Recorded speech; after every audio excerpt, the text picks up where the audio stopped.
প্রায় অনেকেই জানি না যে চুষে খাওয়ার ইংলিশ কি। Hello everyone, hope you all are fit and fine. Today we're going to learn some easy but important vocabulary. Let's see. আমরা প্রায় সবাই জানি ব্রেকফাস্ট কি, লাঞ্চ কি, ডিনার কি। ওকে, বাট আমরা কিছু ওয়ার্ড যেগুলো আমরা জানি না এবং না জানার কারণে আমরা অনেক সময় হচ্ছে যে ইংলিশে কথা বলতে গিয়ে আটকে যাই। আমরা অনেকে জানি খাওয়া ইংলিশ কি, খাওয়ার ইংলিশ হচ্ছে যে ইট, বাট আমরা প্রায় অনেকেই জানি না যে চুষে খাওয়ার ইংলিশ কি। সো চুষে খাওয়ার ইংলিশটা কি হতে পারে? Let's see. চুষে খাওয়ার ইংলিশ হচ্ছে যে, চুষে খাওয়ার ইংলিশটা কি হতে পারে? ইটস সাক। ওকে, তো চুষে খাওয়ার ইংলিশ হচ্ছে সাক। দেন আমরা দেখতে পাচ্ছি লেহন করা। অ্যান্ড লেহন করার ইংলিশটা কি হতে পারে? এই ধরনের ইংলিশগুলো হচ্ছে যে এই ওয়ার্ডগুলো আমরা না জানার কারণেই আমাদের সমস্যা হয় কথা বলতে। সো লেহন করা এই ওয়ার্ডটা কিন্তু আসলে আমরা অনেক সময় কথা বলার সময় বলি।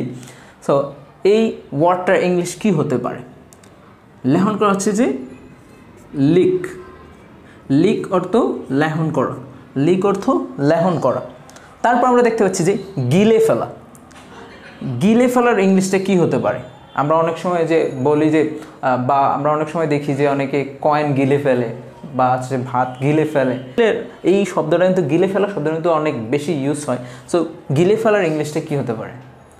গিলে ফেলার ইংলিশটা হচ্ছে সোয়েলো। সোয়েলো। ওকে, তো সোয়েলো। গিলে ফেলার ইংলিশ হচ্ছে সোয়েলো। তারপর আমরা দেখতে পাচ্ছি যে চুমুক দেওয়া। হ্যাঁ, চুমুক দেওয়া এটাও একটা খুবই গুরুত্বপূর্ণ ভোকাবুলারি। চুমুক দেওয়ার ইংলিশ কি হতে পারে? আমরা অনেক সময় বলি যে আমরা চা চুমুক দিয়ে খাই। তো যখন আমরা এইগুলা ইংলিশে বলবো তখন আমরা হচ্ছে কীভাবে বলবো? তখন আমাদের অবশ্যই জানতে হবে যে চুমুক দেওয়ার ইংলিশটা অবশ্যই জানতে হবে, তাই না? সো চুমুক দেওয়ার ইংলিশটা হচ্ছে যে সিপ। সিপ অর্থ চুমুক দেওয়া। ওকে, দেন হচ্ছে যে আমরা দেখতে পাচ্ছি যে গোগ্রাসে খাওয়া।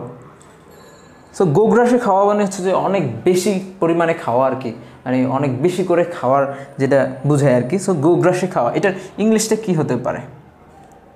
এটা কিন্তু একটা গুরুত্বপূর্ণ ভোকাবুলারি, যেটা হচ্ছে যে আমাদের জানা থাকলে খুবই আমাদের জন্য ভালো হবে আর কি, আমাদের কথা বলতে অনেকটা ইজি হবে। সো গোগ্রাসে খাওয়ার এটা হচ্ছে যে ইট ভোরাসিয়াসলি।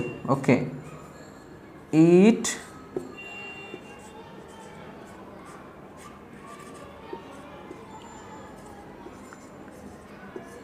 ভোরাসিয়াসলি।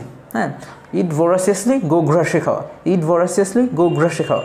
তারপর আমরা দেখতে পাচ্ছি অনাহারে কাটানো।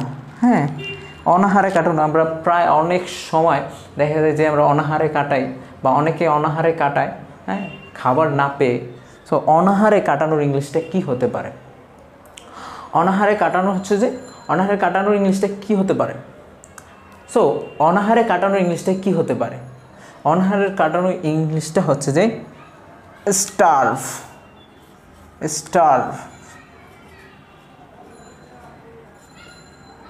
স্টার্ভ, এটা হচ্ছে অনাহারে কাটানো। তো এই হচ্ছে যে আমাদের গুরুত্বপূর্ণ ওয়ার্ডগুলোর ইংলিশ, ঠিক আছে? এগুলো জানা থাকলে আমাদের জন্য হচ্ছে যে কথা বলতে ইজি হয় আর কি। তো খাওয়া এটা হচ্ছে ইট, এটা আমরা সবাই জানি, রাইট? এখন আপনাদের জন্য প্রশ্ন হলো যে দিনের শেষ খাবার, এটা ইংলিশটা কি হতে পারে? এইটার ইংলিশটা আপনারা কমেন্টে জানাবেন। ওকে, সো অনেকে তো অনেক খাবার খান, খাওয়ার সময় তো অনেক মজা করে খান, কিন্তু এই ইংলিশগুলো জানতে হবে না? অবশ্যই জানতে হবে। সো এইগুলো হচ্ছে যে এখান থেকে শিখে নেন। দেন আপনাদের এখন কাজ হচ্ছে যে এই দিনের শেষ খাবার এটার ইংলিশটা আপনারা কমেন্টে সবাই কমেন্ট করে জানাবেন। আমি দেখবো যে কে কে পারেন বা কার কারটা হয়, ঠিক আছে? আশা করি আমার এই ভিডিওটা আপনাদের কাছে ভালো লেগেছে এবং এই ধরনের ভোকাবুলারির ভিডিও আমি প্রতিনিয়ত দিয়ে যাব, যাতে করে আপনাদের ইংলিশটা আপনারা ইমপ্রুভ করতে পারবেন এবং সেই সাথে আমি নিজেও নিজের ইংলিশটাকে আরও ভালো করতে পারি, আরও ইমপ্রুভ করতে পারি। সো এই জন্য হচ্ছে যে এগুলো আপনাদেরকে দেওয়া। অ্যান্ড আমাকে হচ্ছে যে ফেসবুকে পেজ লাইক লাইক দিয়ে এবং ফলো দিয়ে রাখতে পারেন, যাতে করে হচ্ছে যে আমি ভিডিও আপলোড দেওয়ার সাথে সাথে আপনাদের কাছে পৌঁছে যায়। সো আপনাদের কাজটা কি? দিনের শেষ খাবার, এটার ইংলিশটা কি হতে পারে?